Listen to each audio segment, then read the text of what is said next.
Hello, welcome to the presentation of my app for full stack development number 2. Um, this is the page from tutor where we have the assignment specification.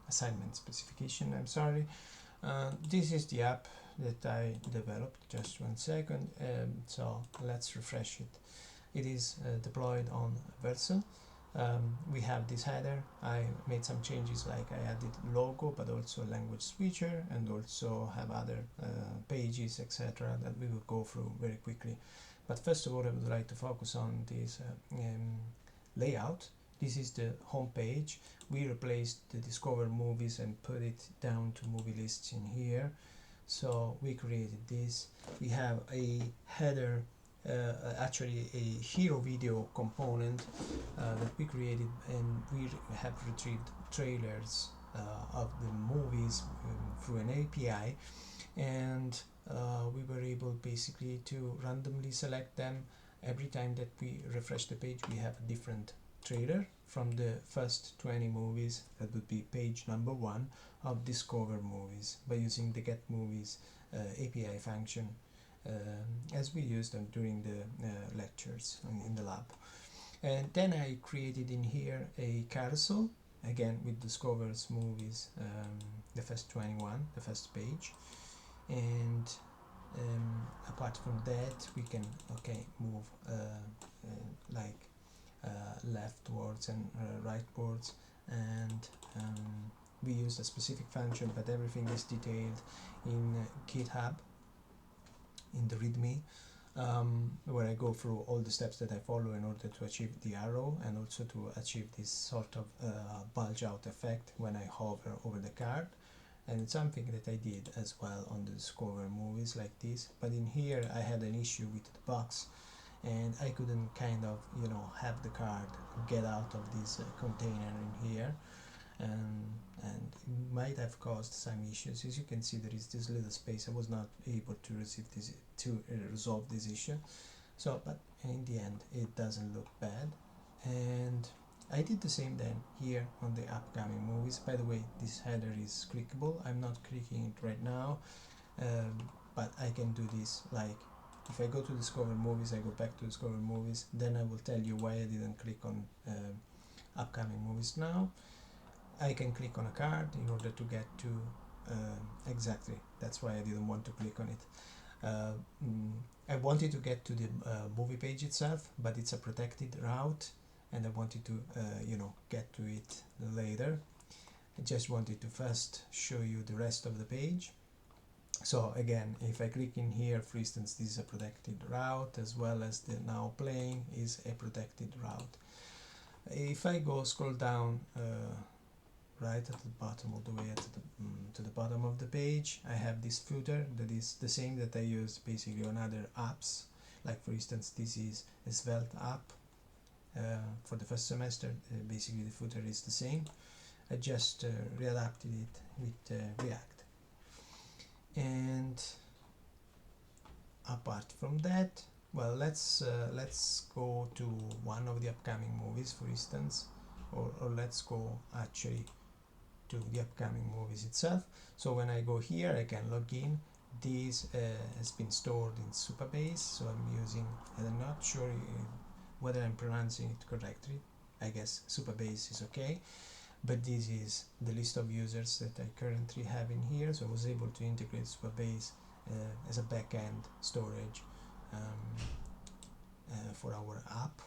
So when I go here, I will be logged in, and when I'm logged in, I will be able to see the upcoming movies. That is this one. What you are seeing in here is basically, these are movies that are selected, right? These are the must-watch list.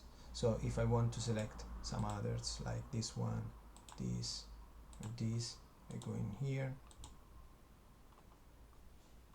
right? And they are in here, and they are persistent. Like if I log out and I go back in here, they will still be here.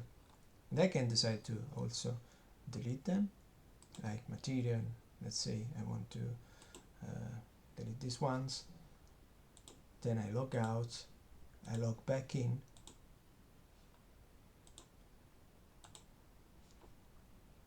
they are not there. So we basically have the persistency of our data, and I can see, for instance, we have in here our must watch movies. These pertain to different users as well. This is the table, and we have favorites as well. Then I will show favorites. And what else did I want to show you? I wanted to show these are the tables, the SQL editors that we needed to use in order to have those tables functioning. And so we need to use some SQL here to create the tables, and then we have some filtering in here,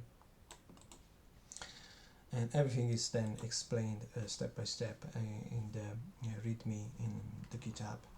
And apart from that, we also have the now playing movies, and in here you see there are certain movies that are selected as favorites, other are selected as must watch, but there should be also I do remember that there was a movie that was selected for buff, so we can have buff icons in here. So if I go to favorites, I have the favorites ones. I also have an interesting feature in here. I can also add a review, and I use the local storage. I love this movie. This is like a review that I'm writing, and local storage will enable us to store this review in here. It's like here I create a new key and have the value in here, which means that then we get this local storage value. So I think it was this one. Yeah, it should be this one, so that I will be able to see my review in here, and I can go to the page itself. I also have some navigation that I added. This, by the way, is the movie page, movie details page, and it is also the movie credits. It's an API that I added in order to achieve this, to the TMB API TSX file. So the movies, the actors here are clickable. So I also created this one, that is the page of the movie actor, and the images are also clickable, and I can achieve this gallery. And also added this sticky bar in here, and I can land to the page of the movies that this actor has played in. So if I go in here, I will see the name of this actor as well. I guess she was Alison Williams. Well, I don't know exactly. No, Jenna Davis. So if I go in here, I should be able to see Jenna Davis somewhere.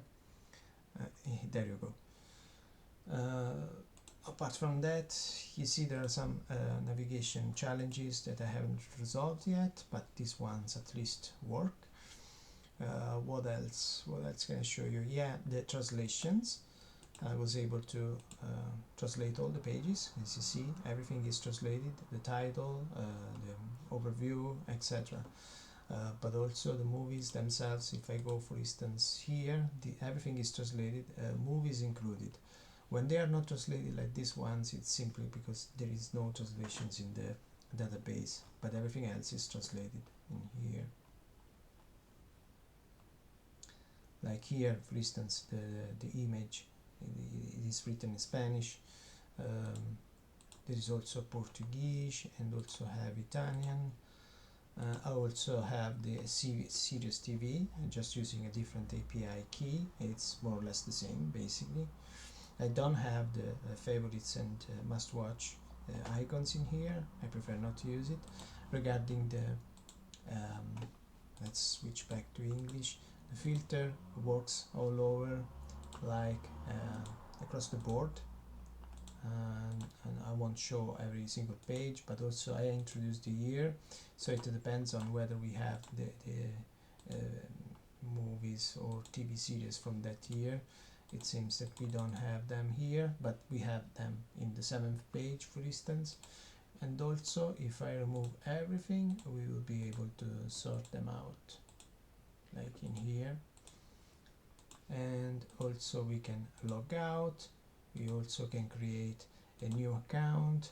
Now you will receive a verification link from Supabase in order to be able then to log in with the new account credentials. So that's why I'm not creating it in here, and that's pretty much what it is. Thank you very much.